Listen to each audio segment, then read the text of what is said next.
gain little to no recognition in our society, as we have been taught to believe in the strict binaries of two genders, male and female. We tend to treat them as an open secret, think about them as taboo, distancing ourselves from them and even mortifying them without even trying to listen to their problems and their stories. Upon interviewing a member of the transgender community, we were made aware of the struggles they face and the rights that they have been devoid of. السلام علیکم. میرا نام خواجہ محمد عدیل ہے اور آج ہم بات کریں گے اباؤٹ ٹرانس پیپلز. ہم عبداللہ سے آج اس کے بارے میں پوچھیں گے. السلام علیکم. وعلیکم السلام. عبداللہ, آپ کا سب سے بڑا مسائل کیا ہے؟ مطلب کیا سمجھتے ہیں کہ آپ ٹرانسجینڈرس کو کہ بہت ساری مشکلات فیس کرنی پڑتی ہیں سوسائٹی کی طرف سے؟ سب سے بڑا مسئلہ تو یہ ہے کہ سوسائٹی ایکسیپٹ نہیں کرتی ہمیں. سوسائٹی میں سب آ جاتے ہیں کہ ہماری فیملی بھی آ جاتی ہے کہ وہ ایکسیپٹ نہیں کرتی ہمیں, کہ وہ پیدا ہوتے کے ساتھ ہی کسی اور کو دے دیتی ہے ہمیں کہ یا یہ کیا گندی چیز گھر میں پیدا ہو گئی, یا نہ مرد ہے نہ عورت ہے, یہ کیا چیز ہے.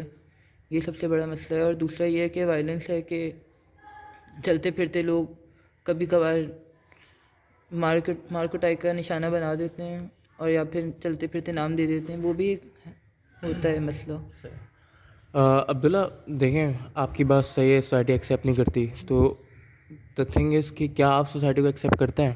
ہاں, ہم لوگ ایکسیپٹ کرتے ہیں. دیکھیں, ہم لوگ مرد کو مرد کی طرح بلاتے ہیں, عورت کو عورت کی طرح ہی بلاتے ہیں, پر سوسائٹی ہمیں بولتی ہے چھکا, کھدڑا, عجیب عجیب سے نام. شاپر بھی سنتے ہیں. یونیورسٹی میں نے کتنے نام سنے ہیں کہ مجھے آپ کو کافی فیس کرنا پڑتا ہے سب چیزیں یونیورسٹیز کے اندر بھی. مطلب اگر آپ لوگ پڑھنا بھی چاہ رہے ہیں تو ہم نارمل پیپلس کی وجہ سے, اسٹریٹ پیپلس کی وجہ سے آپ لوگوں کو کافی تکلیفات ہوتی ہیں, آپ کا کہنا ہے.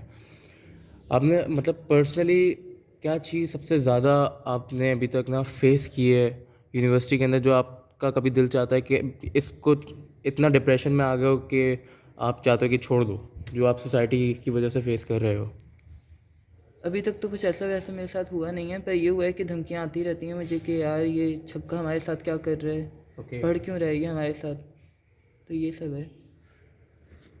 خیر, یہ افسوس کے ساتھ کہنا پڑ رہا ہے کہ ہم لوگ میں سے ہی لوگ ہوتے ہیں جو کہ آپ لوگ کو ایکسیپٹ نہیں کرتے, اور کافی آپ لوگ کو چیزیں فیس کرنی پڑتی ہیں. آپ مجھے یہ بتا سکتے ہیں عبداللہ کہ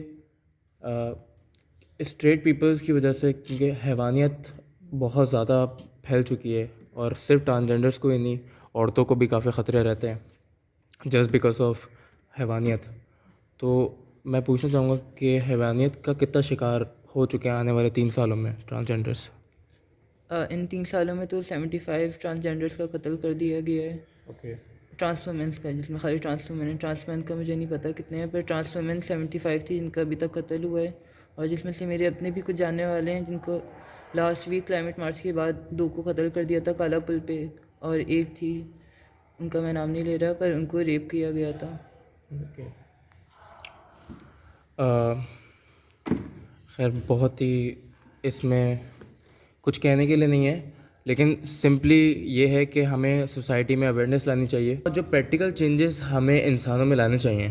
جو مین مقصد ہے ہمارا وہ یہ ہے عبداللہ کہ ہم چاہتے ہیں, ہمارا معاشرے کے کچھ لوگ ایسے ہیں جو پرسنلی چاہتے ہیں کہ آپ کو لوگ برے الفاظوں سے نہ پکاریں, ٹھیک ہے. اور اس چیز یہاں بیٹھے میں محسوس کر رہا ہوں جب آپ نے مجھے بتایا کہ آپ کو کن کن لفظوں سے پکارا جاتا ہے, صحیح ہے, اور آپ کو کیا کیا مشکلات فیس ہوتی ہیں. تو میں ان لوگوں سے گزارش کروں گا کہ ان کو ان الفاظوں سے نہیں پکارا جائے جن سے یہ بھی ہرٹ ہوتے ہیں, کافی ان کو تکلیف ہوتی ہے, اور آگے انسان کا بڑھنا مشکل ہو جاتا ہے, انسان ڈپریشن میں چلا جاتا ہے. تو میری درخواست ہے ان لوگوں سے جو ان کو انتہائی برے الفاظوں سے پکارتے ہیں اور ان کے ساتھ برا ٹریٹ کرتے ہیں ان کو, اور ان کو ہم جیسا نہیں سمجھتے, ان کو نارملی ٹریٹ کرا جائے, میری درخواست ہے, پلیز.